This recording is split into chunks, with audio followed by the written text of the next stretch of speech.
La naissance d'un nouveau parti politique dans la capitale, baptisé Pro-Bruxelles. Il est composé de francophones, de flamands et de personnes d'origine étrangère qui, à l'approche des grandes discussions institutionnelles, souhaitent mieux défendre les intérêts de leur région.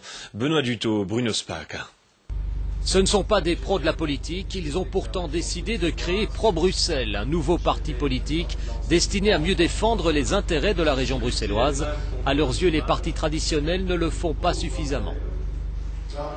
Il y a un problème de vision pour Bruxelles. Les Bruxellois, qu'ils soient néerlandophones ou francophones, ont envie de se prendre en main, d'avoir une vision pour leur ville, de faire quelque chose. Et c'est tellement complexe sur le plan institutionnel entre la Flandre, la Wallonie, les communautés, qu'on ne parvient pas à détricoter ce système. Pro-Bruxelles, un parti bilingue, est pour un fédéralisme de région. Dans son programme, un enseignement multilingue à Bruxelles, organisé par la région. Une région qui devrait aussi avoir les moyens de lutter elle-même contre le chômage.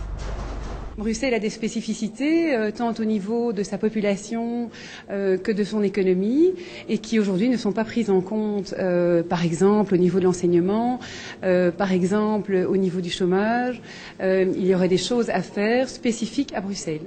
Autre volonté, un précompte professionnel prélevé sur le lieu de travail, une manière de renforcer les moyens financiers de Bruxelles.